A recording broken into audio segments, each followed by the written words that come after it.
Best moral stories. ஒரு ஊர்ல கோதாவரி தீரத்துல இருக்கிற அழகான கிராமம் அது. ராமையா அப்படிங்கிற மண்பானைய செய்யற பானை வியாபாரி இருந்தான். அவனோட சின்ன சக்கரத்துல மண்பானை, மண் கொடங்க, மண் பாத்திரத்தை செஞ்சுக்கிட்டு இருந்தான். அவன் எவ்வளவுதான் கஷ்டப்பட்டாலும் அவனுக்குள்ள இருக்கிற வறுமை என்னைக்கும் குறையவே இல்ல. அவனோட மனசு மட்டும் உண்மையா நேர்மையா நிறைஞ்சிருந்தது. அவன் பொண்டாட்டியான லக்ஷ்மி கூட ஒரு குடிசை வீட்டுல சந்தோஷமா வாழ்ந்துகிட்டு இருந்தான். ஒரு நாள் ராமையா பக்கத்து ஒரு சந்தைக்கு போய்கிட்டு இருக்கும்போது ஒரு அரச மரத்துக்கு அடியில ஒரு பெரிய சுவாமிஜி உட்காந்து தியானம் பண்றத அவன் பார்த்தான். அந்த சாமி குடிக்க தண்ணி இல்லாம, சாப்பிட சாப்பாடு இல்லாம ரொம்பவே சோர்வாயி உட்கார்ந்து இருக்கிறத அவன் பார்த்தான். அவன் கையில ரோட்ல போகும்போது சாப்பிடலான்னு வச்சிருந்த ஒரே ஒரு ரொட்டி தான் இருந்தது. இந்த ரொட்டிய சாப்பிட போகும்போது அவனோட மனசுல இப்படி யோசிச்சான், ஐயோ, இந்த சுவாமிஜி என்ன இவ்வளவு சோர்வா இருக்காரு. நான் வீட்டுக்கு போனா ஏதாவது சாப்பிடுவேன், ஆனா இவர் என்ன சாப்பிடுவாரு? என் கையில இருக்கிற ரொட்டிய இவருக்கே கொடுத்துடணும் அப்படின்னு சொல்லி ராமையா அவன் கையில இருக்கிற ரொட்டிய சுவாமிஜி கிட்ட கொண்டு போய், சுவாமி, நீங்க எங்க இருந்து வரீங்க? இவ்ளோ சோர்வா இருக்கீங்க. என்கிட்ட இந்த ஒரு ரொட்டிய விட்டா வேற எதுவுமே இல்ல. இத சாப்பிட்டு உங்க பசிய தீத்துக்குங்க. உங்க பசிய தீத்த எனக்கு புண்ணியம் வரும். அந்த சுவாமிஜி நிதானமா கண்ணு திறந்து ராமையாவ அன்போட பார்த்து, இங்க பாருப்பா, நீ உண்மையிலேயே ரொம்ப நல்லவன். இந்த காலத்துல சாப்பிட நிறைய இருந்தாலும் யாருமே இன்னொருத்தருக்கு தானம் பண்ண மனசு வராது. ஆனா உன் கையில உனக்கு சாப்பிட மட்டும்தான் ஒரு ரொட்டி இருந்தது. இருந்தாலும் எனக்கு கொடுக்கற. நீ எனக்கு உன்னோட சாப்பாட கொடுக்கல, நேர்மைய கொடுத்திருக்க. இந்த ருணத்தை நான் எப்படி தீர்த்துக்கிறது? சுவாமி, நீங்க பெரியவங்க. உங்க பசிய தீர்த்ததுக்கு எனக்கு எந்த நன்றியும் சொல்லாதீங்க. இது என்னோட தர்மம் மட்டும்தான். இவ செஞ்சு நீங்க ஓய்வெடுத்துக்குங்க அப்படின்னு சொல்லி கையில இருக்கிற ரொட்டிய கொடுத்தான். அந்த சுவாமிஜி அத வாங்கிக்கிட்டாரு. அவரோட பக்கத்துல இருந்த ஒரு பைய எடுத்து அவரு ராமையாவுக்கு கொடுத்தாரு. இங்க பாருப்பா ராமையா, உன் கையில இருக்கிறது சாதாரணமான பை இல்ல. உனக்கு தேவையானத நீ நினைச்ச உடனே இந்த மாயப்பை உனக்கு அந்த பொருளை கொடுக்கும். நீ நினைப்பு வச்சுக்கோ, இதுக்கு ஒரு முக்கியமான காரணம் இருக்கு.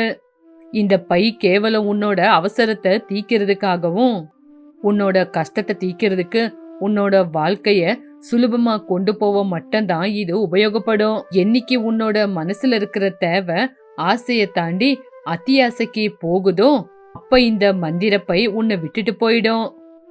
அது கூட சேர்ந்து உனக்கு கிடைக்க வேண்டிய நிம்மதி கூட இந்த பை கூடயே போயிடும். அது மேலதான் உன்னோட வாழ்க்கையே நின்னுகிட்டு இருக்கு. சரி சுவாமி, நான் உங்க பேச்ச கேக்குறேன். இது என்னோட பசிய தீத்தா மட்டும் போதும். அதை தவிர வேற எனக்கு எதுவும் வேண்டாம். சுவாமி அவன் மூஞ்ச பார்த்து சின்னதா ஒரு சிரிப்பு சிரிச்சு, உனக்கு நல்லதே நடக்கும்னு மாயமாயிட்டாரு. ராமையா அத பார்த்த உடனே ரொம்ப பயத்தோட ஆச்சரியப்பட்டு வீட்டுக்கு திரும்பி வந்து அவனோட பொண்டாட்டி கிட்ட நடந்த விஷயத்த பத்தி எல்லாமே எடுத்து சொன்னான். இங்க பாருங்க, நீங்க கொண்டு வந்திருக்கிற போய் உங்க தேவைய தீர்க்கும் அப்படின்னு சொல்றது என்னால நம்ப முடியல. நீங்க ஏதோ பசி மயக்கத்துலதான் என்கிட்ட உளறீங்க அப்படின்னு தான் நான் யோசிக்கிறேன். இல்ல லக்ஷ்மி, அந்த சுவாமிஜி பேச்சுல எனக்கு நம்பிக்கை இருக்கு. நீ என்ன நம்பு. இன்னைக்கு நம்ம பசியில இருக்கிறது வேண்டாம், எதுவுமே வேண்டாம். இன்னைக்கு உனக்கு சுட சுட பாலும் ரொட்டியும் கிடைச்சா நல்லா இருக்கும். இப்படி ராமையா அந்த பைய கையில வச்சுக்கிட்டு யோசிச்ச உடனே சுட சுட பாலும் சோள ரொட்டியும் மண் பானையில அவங்க கண்ணு முன்னாடி வந்தது. அத பார்த்த லக்ஷ்மி சந்தோஷத்துல ஆச்சரியப்பட்டா. ஐயோ ராமையா, உண்மையிலேயே இது மாயந்தான். என்ன மன்னிச்சிடுங்க. இவ்ளோ காலமா இவ்ளோ நல்ல பொருளை நம்ம இது வரைக்கும் சாப்பிட்டதே இல்ல. இன்னைக்கு நீ வயிறு நிறைய சாப்பிடு லக்ஷ்மி. ஆனா ஒரு விஷயத்த ஞாபகம் வச்சுக்கோ, நம்ம தேவைக்கு மீறினதை நம்ம கேட்க கூடாது. நாளைக்கு இந்த பால் ரொட்டியை தவிர எதுவுமே கேட்க கூடாது. நம்ம வாழ்றதுக்காக மண்பானைய கஷ்டப்பட்டு செய்யறோம். அந்த மண்பானை செய்யும் போது இந்த பை நம்மளுக்கு துணையா இருந்தா நம்மளுக்கு ரொம்ப நல்லது. மறுநாள் ராமையா எப்பவும் போல பானையை செய்ய ஆரம்பிச்சான். ஆனா அவனுக்கு பானையை செய்யறதுக்கு மண்ணை வேக வைக்கிறதுக்கும் விறகும் இல்லாததுனால அந்த பைய தொட்டுக்கிட்டு, சுவாமி, எனக்கு பானை செய்ய நல்ல மிருதுவான மண்ணை வேக வைக்க விறகும் தேவைப்படுது அப்படின்னு வேண்டிக்கிட்ட உடனே மிருதுவான மண்ணும் விறகும் அவன் கண்ணு முன்னாடி வந்துச்சு. ராமையாவுக்கு புதுசா சக்தி வந்துச்சு. அன்னையில இருந்து அவனுக்கு தேவையான அளவுக்கு மட்டுமே அந்த பை மூலியமா அவனுக்கு அதிகமா இல்லாம அவன் தேவைக்கேத்தத மட்டும் கேட்டுக்கிட்டு அன்னையில இருந்து அவன் சந்தோஷமா 3 நேரம் வயிறு நிறைய சாப்பிட்டுக்கிட்டு பானைய செஞ்சுக்கிட்டு இருந்தான். அவன் கஷ்டப்பட்டதுக்கு 2 மடங்கு அவனுக்கு பலம் வந்தது.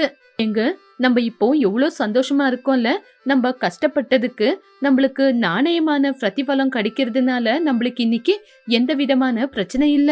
இந்த பைய நம்ம ரொம்ப பத்திரமா உபயோகப்படுத்தணுங்க. ஆமா லக்ஷ்மி, நம்ம அந்த சுவாமிஜியோட பேச்ச கேட்டு அதிகமா ஆசைப்படாம நம்மளுக்கு இருக்கிறதுக்கு நிம்மதியா போதுமான அளவுக்கு நம்ம சந்தோஷமா இருக்கலாம். ராமையாவோட வாழ்க்கை நிம்மதியா இருந்தது. அவனுக்கு இப்போ எந்த விதமான பிரச்சனை இருக்குல்ல. அதே ஊருக்குள்ள இருக்கிற பெரிய பணக்காரனான கங்கையா முன்னாடி ராமையா போய் நிக்க வேண்டிய நிலைமை வந்துச்சு. ராமையா கங்கையாவை ரொம்ப கேவலமா பாத்துக்கிட்டு இருந்தான். என்ன ராமையா, இன்னும் நீ பானை தான் செஞ்சுக்கிட்டு இருக்கியா? பாத்தியா, உனக்கு பானை செய்யறதுக்கு இன்னும் என்கிட்ட தான் நீ கடனை வாங்கிக்கிட்டு இருக்க. அப்போ ராமையாவோட மனசுல, நான் இன்னும் இவங்கிட்ட கடன் வாங்கணுமா? என்கிட்ட தான் அந்த மந்திரம் பைய இருக்கே, நான் எதுக்காக இவங்கிட்ட இன்னும் கடன் வாங்கணும் அப்படின்னு யோசிச்சான். அப்பதான் ராமையா மனசுல பேராசை பிறந்தது. அன்னைக்கு அவன் பொண்டாட்டி கூட பேச ஆரம்பிச்சான். லக்ஷ்மி, நம்ம எதுக்காக இன்னும் இந்த குடிசை வீட்லயே இருக்கணும்? அந்த கங்கையாவோட வீட்டை பாத்தியா, எவ்வளவு பெரிய வீட கட்டிக்கிட்டு இருக்கான். நம்ம கூட அவங்கிட்ட இருக்கிற பெரிய வீடையே இந்த பை மூலியமா ஏன் கேட்க கூடாது? ஏங்க, எதுக்காக நீங்க இன்னைக்கு அப்படி யோசிக்கிறீங்க? நம்ம இந்த வீட்ல நிம்மதியா தானே இருக்கோம். வெயில் இல்ல, மழை இல்ல, நம்ம நல்லா தானங்க இருக்கோம். அவன் எப்பவுமே கடனை பத்தி பணத்தை பத்தி தான் யோசிப்பான். நம்மளுக்கு இப்ப இருக்கிற பணமே போதுங்க. எதுக்குங்க நம்ம பேராசைப்படணும்? இது போதுங்க. நீ புரியாம பேசுற லக்ஷ்மி. பணம் அப்படிங்கறது கௌரவத்தோட தான் வரும். அவன் என்ன பார்த்து எவ்வளவு கேவலமா பேசுறான். எனக்கும் இந்த ஊருக்குள்ள கௌரவம் வேணும். இந்த பைய வச்சுக்கிட்டு நான் கேட்க போறேன். அந்த செட்டிய விட எனக்கு ரொம்ப பெரிய வீடு வேணும். இப்படி அவனோட குடிசை வீட்டு பக்கத்திலேயே மறுநாளே ஒரு பெரிய வீடு வந்தது. அத பார்த்து அவன் ரொம்ப சந்தோஷப்பட்டான். இப்படி செட்டிய விட பெரிய பணக்காரனா மாறிட்டான். அவனோட பழைய ஸ்வபாவமும் மாறி போச்சு. அவன் பானை செய்யறதையே விட்டுட்டான். எப்பவுமே கையில அந்த பைய வச்சுக்கிட்டே இருந்தான். அவனுக்கு எது தேவையோ அத வாங்கிக்கிட்டு இருந்தான். எங்க இப்ப நீங்க பானை செய்யவே போக மாட்டேங்கிறீங்க. இதனால நம்மளுக்கு கஷ்டம் வராதா? கஷ்டத்தோட வீட்ல இருந்தா நம்ம எப்படிங்க சம்பாதிக்கிறது? இப்போ எதுக்காக லக்ஷ்மி நான் பானையை செய்யணும்? நான் நினைச்சா தங்க பானையே என் கண்ணு முன்னாடி வரும். இங்க பாரு லக்ஷ்மி, இதுக்கப்புறம் வீட்டு வேலை செய்ய, சமையல் செய்ய, துணி துவைக்கிறதுக்கு வெளியே யாரையாவது வேலைக்கு வச்சுக்கலாம். நம்ம இதுக்கப்புறம் ராஜ்யபோகம் வாழ்க்கையை தான் வாழணும். ஐயோ, உங்களுக்கு என்னங்க ஆயிருக்கு? நம்மளுக்கு சாதாரணமான சாப்பாடே போதும். இந்த மாதிரி சொத்து பத்தெல்லாம் நம்மளுக்கு எதுக்கு தேவை? அந்த துணியை துவைக்கிறது, இஸ்திரி பண்றது கூட நம்மளுக்கு செலவு தானே. நீங்க நம்ம சந்தோஷத்தை எல்லாம் இழந்துட்டு வெறும் பொருளுங்களை மட்டும் தான் சேர்த்து வைக்கிறீங்க. உனக்கு ஆனந்தம் அப்படின்னா தெரியல லக்ஷ்மி. நம்ம சொத்துல தான் நம்மளுக்கு ஆனந்தம் இருக்கு. நீ அதிகமா பேசாத. எனக்கு எல்லாமே தேவை. இந்த ஊர்ல இருக்கிற எல்லா ஜனங்களை விட எனக்கு அதிகமா சொத்து பத்து தேவை அப்படின்னு சொல்லி அவன் அன்னையில இருந்து ஊரு ஜனங்களை கேவலமா பார்க்க ஆரம்பிச்சான். எல்லாருக்கிட்டையும் கர்வமா பேச ஆரம்பிச்சான். அவன் மூஞ்சில இருக்கிற சிரிப்பே போயிடுச்சு. அவனுக்குள்ள அதிகமான பேராசை உண்டாச்சு. ராமையா கிட்ட இப்போ அளவுக்கு மீறின சொத்து பத்து இருந்துச்சு. ஆனா அவனுக்கு தூக்கம் இருக்கல. அதனால் லக்ஷ்மி ராமையா கிட்ட, ராமையா, உங்களுக்கு நான் எவ்வளவு சொன்னாலும் புரியறது இல்ல. இந்த பணம் புகழ் நம்மளுக்கு சந்தோஷத்தை கொடுக்கறது இல்ல. குடிசை வீட்டுல இருக்கிற சந்தோஷம், அந்த சிரிப்பு இப்ப உங்ககிட்ட இல்ல. என்ன பார்த்தா கூட நீங்க சிரிக்க மாட்டேங்கிறீங்க. இப்ப எப்பவுமே பேராசை, பயம் மட்டும்தான் உங்க கண்ணுல தெரியுது. தயவு செஞ்சு எல்லாத்தையும் நிறுத்திருங்க. அப்போ ராமையா கோவமா, என்ன லக்ஷ்மி, உனக்கு என்ன பைத்தியம் பிடிச்சிருக்கா? பயமா? எனக்கு எதுக்காக பயம்? இந்த ஊர்லயே நான் தான் பெரிய பணக்காரன். இந்த ஊரு ஜனங்க என்ன பார்த்த உடனே கையெடுத்து கும்பிடணும். அது கூட எப்பவுமே என்ன பார்த்தா அவங்க மனசுக்குள்ள பயமும் கௌரவமும் அதிகமாகணும். கௌரவம் அப்படிங்கறது பணத்தினால நம்மளால வாங்க முடியாதுங்க. அன்பால மட்டும்தான் கௌரவம் வரங்க. நம்ம யாருக்கும் உதவி செய்ய மாட்டேங்கிறோம். நீங்க எல்லாரையுமே ரொம்ப கேவலமா பாக்குறீங்க. மத்தவங்களுக்கு நீங்க மரியாதை கொடுக்கலனா உங்களுக்கு மட்டும் மரியாதை எப்படிங்க கிடைக்கும்? எனக்கு உன்னோட இந்த பேச்செல்லாம் தேவையில்லை. நான் இந்த மந்திர பைகிட்ட கேப்பேன். இந்த ஊர்லயே நான் தான் பெரிய பணக்காரனா இருக்கணும். என்ன யாருமே கேள்வி கேட்க கூடாது. என்ன பார்த்த உடனே எல்லாரும் தலை குனிஞ்சு நிக்கணும் அப்படின்னு நினைச்சான். மறுபடி நாள் அவன் ஊருக்குள்ள போகும்போது எல்லாரும் அவனை பார்த்து தலை குனிஞ்சு நின்னாங்க. அது அன்பால இல்ல, பயத்தால. ராமையா யாருகிட்ட என்ன பேசினாலோ அவங்க யாருமே அவங்கிட்ட பேசிக்கிட்டு இருக்கல. ராமையா கிட்ட யாருமே கிட்ட நெருங்கி கூட பேசிக்கிட்டு இருக்கல. இதனால அவன் தனி மனுஷன் ஆயிட்டான். இந்த ஊரு ஜனங்க எல்லாரும் என்ன பார்த்து பயப்படுறாங்க.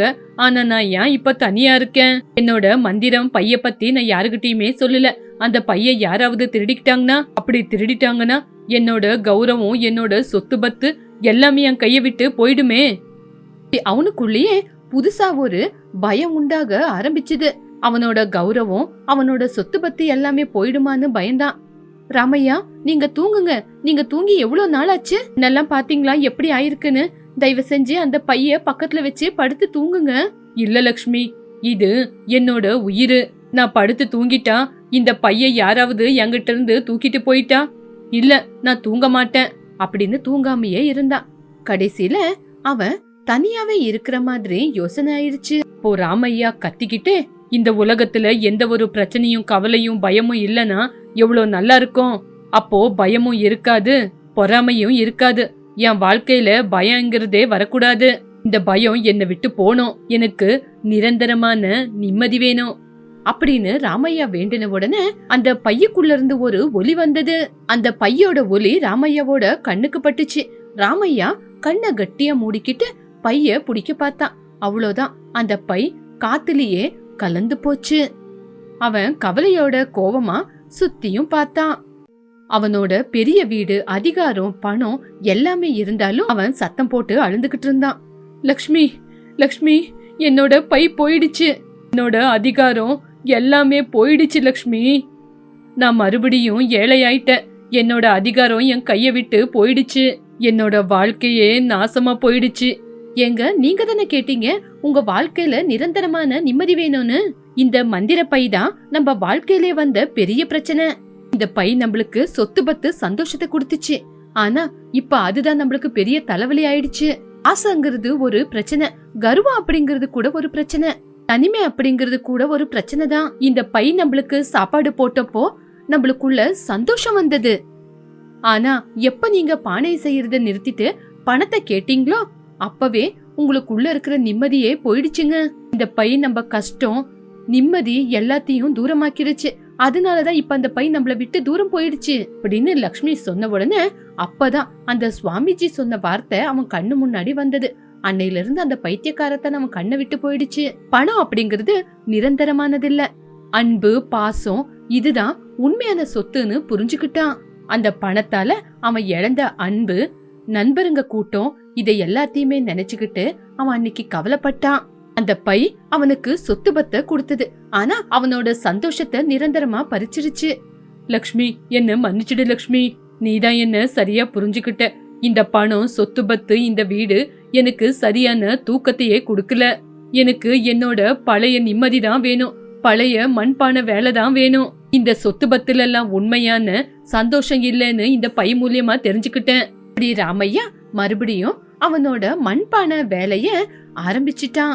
புருஷன் பொண்டாட்டி 2 பேரும் சந்தோஷமா பானை செய்ய ஆரம்பிச்சாங்க. லக்ஷ்மி, இந்த பானை எவ்வளவு அழகா இருக்குல்ல. இந்த மந்திர பைய விட இதுதான் எனக்கு அதிகமான சந்தோஷத்தை கொடுக்குது. இது என்னோட கஷ்டத்துலதான் பிறந்திருக்கு. கஷ்டத்துலதான் உண்மையான சந்தோஷம், நிம்மதி இருக்கு அப்படின்னு ராமையா புரிஞ்சுக்கிட்டான். இந்த கதை மூலியமா நம்ம தெரிஞ்சுக்க வேண்டிய விஷயம் என்ன தெரியுமா? ஆசைக்கு எப்பவுமே அளவே இல்ல. கஷ்டப்படாம நம்மளுக்கு கிடைக்கிற அதிகமான பணமும் நம்ம மனசுல இருக்கிற சந்தோஷத்தை, நம்ம வாழ்க்கையில இருக்கிற உண்மையான சந்தோஷத்தை இழந்துரும். கஷ்டத்துலதான் உண்மையான சந்தோஷம், நிம்மதி கிடைக்கும். அதுக்குதான் உண்மையான விலை இருக்கும். நம்ம கஷ்டப்படாம கிடைக்கிற எந்த ஒரு பொருளும் நம்மளுக்கு என்னைக்குமே சாஸ்வதமான நிம்மதிய கொடுக்காது. ரங்கையா, சுப்பையா அப்படிங்கிற 2 பேரு காசை சம்பாதிக்கிறதுக்காக வெளிநாட்டுக்கு போய் சம்பாதிச்சுட்டு அவங்களோட சொந்த ஊரான லிங்கையாபுரத்துக்கு வந்தாங்க. வழியில சுப்பையா, ரங்கையா, நான் நம்ம ஊருக்கு போன உடனே ஒரு நல்ல இடத்த வாங்கி ஒரு நல்ல வீடு கட்ட போறேன். வியாபாரத்தை கூட ஆரம்பிக்க போறேன். ஆமா, நீ? என்னோட அத்தை பொண்ணு லக்ஷ்மிய முதல்ல கல்யாணம் பண்ணிக்கிட்டு கொஞ்ச நாளுக்கு அப்புறம் இதே ஊர்ல சொந்தமா ஒரு வியாபாரத்தை ஆரம்பிச்சுட்டு அதுக்கப்புறம் ஒரு சொந்த வீட கட்டிக்கலாம் அப்படின்னு பாத்துக்கிட்டு இருக்கேன். அப்படின்னா நீ முதல்ல கல்யாணம் பண்ணிக்க போற. ஆமா, எதுக்காக இவ்வளவு சீக்கிரம் கல்யாணம் பண்ணிக்க போற? முதல்ல ஒரு வியாபாரத்தை ஆரம்பிச்சு வீடெல்லாம் கட்டினதுக்கு அப்புறம் நீ கல்யாணம் பண்ணிக்கலாமே. அப்போ நீ கேட்ட வரதட்சணை கூட அதிகமா கொடுப்பாங்க. வரதட்சணைக்காக எல்லாம் கல்யாணத்தை பண்ணிக்கல. எந்தெந்த நேரத்துல என்னென்ன நடக்கணுமோ அது அந்தந்த நேரத்துல நடக்கணும்னு பெரியவங்க சொல்லுவாங்க. எனக்காக என்னோட அத்தை பொண்ணு காத்துக்கிட்டு இருக்கா. அதனால நான் போய் முதல்ல அவளை கல்யாணம் பண்ணிக்க போறேன். அதுக்கப்புறம் வியாபாரம் ஆரம்பிச்சு அதுக்கப்புறம் வர லாபத்துல நிதானமா ஒரு வீடை கட்டிக்கலாம் அப்படின்னு பாத்துக்கிட்டு இருக்கேன். நான் இப்பவே கல்யாணத்தெல்லாம் பண்ணிக்கின்னு காசை செலவு பண்ண ரெடியா இல்ல. இப்போ சம்பாதிச்சு கொண்டு வந்த காசுல ஒரு நல்ல வியாபாரத்தை ஆரம்பிச்சு அதுக்கப்புறம் வீடை கட்டிக்கிட்டு அப்புறமா தான் கல்யாணம் பத்தி யோசிக்குவேன். நம்ம சொந்த ஊரை விட்டுட்டு பணத்தை சம்பாதிக்கணும் அப்படின்னு வெளிநாட்டுக்கு போய் படாத கஷ்டம் எல்லாம் பட்டு நம்ம காசை சம்பாதிச்சுக்கிட்டு இப்போ நம்ம பிறந்த ஊருக்கு திரும்பி வந்திருக்கோம். கொஞ்ச நாள் நம்ம இப்படியே நிம்மதியா இருக்கலாம். அதுக்கப்புறமா நம்ம பெரியவங்க கிட்ட எல்லாம் கேட்டு மறுபடியும் கஷ்டப்பட்டு ஏதாவது வியாபாரத்தை ஆரம்பிக்கலாம் அப்படின்னு தான் நான் யோசிக்கிறேன். நான் யாருகிட்டயுமே போய் யோசனை எல்லாம் கேட்க மாட்டேன். எனக்குன்னு கொஞ்சம் புத்தி இருக்கு. அந்த புத்திய உபயோகப்படுத்தி நான் என்ன பண்ணணும் அப்படின்னு நிதானமா யோசிச்சு முடிவெடுக்குவேன். சுப்பையா, நான் உனக்கு மறுபடியும் சொல்றேன், அவசரப்பட்டு எந்த ஒரு முடிவையும் எடுக்காத. பெரியவங்க கிட்ட கேட்டுக்கிட்டு நம்ம என்ன பண்ணணும்னு யோசிக்கணும். நம்ம அவ்வளோ கஷ்டப்பட்டு வெளிநாடு எல்லாம் போய் பணத்தை சம்பாதிச்சு கொண்டு வந்திருக்கோம். அவசரப்பட்டு வேண்டாத தொழில போட்டு சும்மா நஷ்டத்தை எதுக்கு அனுபவிக்கிறது? நிதானமா யோசிச்சு முடிவெடு. கொஞ்சம் பொறுமையா யோசிச்சு முடிவெடு. வயசு இருக்கும்போது மட்டும்தான் இந்த மாதிரி வேலை செய்ய முடியும். இந்த மாதிரி டைம் எல்லாம் வேஸ்ட் பண்ண கொஞ்சம் கூட பிடிக்காது. இங்க பாரு, நீயும் இப்பவே கல்யாணம் பண்ணி அதுக்கப்புறமா வேலையை ஆரம்பிக்கலான்னு நீ யோசிக்கிற. ஆனா நான் முதல்ல கஷ்டப்பட்டு வேலை செஞ்சுட்டு அதுக்கப்புறம் கல்யாணம் பண்ணிக்கலான்னு நினைக்கிறேன். பார்க்கலாம் யாரு லைஃப்ல சீக்கிரம் முன்னேறாங்கன்னு. நீ நம்மளோட எதிர்காலத்தை பத்தி யோசிக்கிற. அத நான் தப்புன்னு நான் சொல்லல. இருந்தாலும் நிதானமா யோசிச்சுதான் முடிவெடுக்கணும். அவசரப்பட்டு எடுக்கிற எந்த முடிவும் சரியானது கிடையாது. என்னதான் செஞ்சாலும் யோசிச்சு முடிவெடு அப்படின்னு 2 பேரும் பேசிக்கிட்டு ஊருக்குள்ள வந்தாங்க.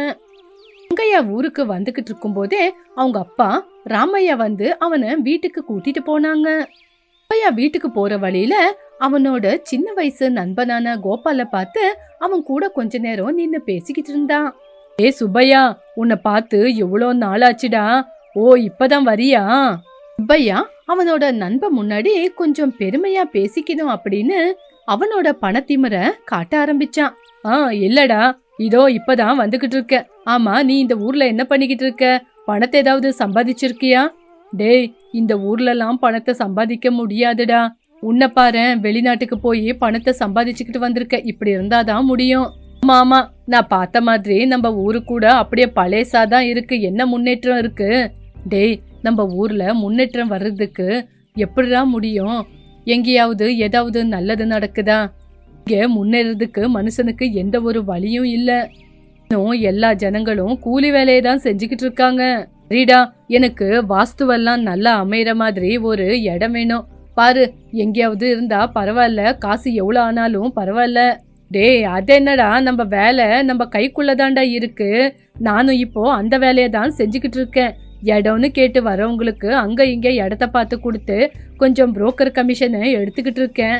உனக்கு தானே நல்ல இடத்த பார்த்து கொடுத்துறேன். எனக்கும் ஏதாவது பார்த்து கொடு, நானும் பொழைக்கணும்ல.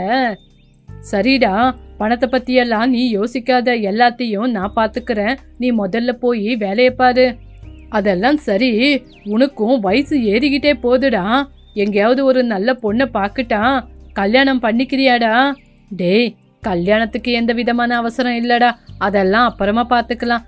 அந்த ரங்கா கூட கல்யாணத்தை பத்தி தான் பேசிக்கிட்டு இருந்தான். அதனாலதான் இனிமே அவனை கொஞ்சம் தூரமா வைக்கலான்னு யோசிக்கிறேன்.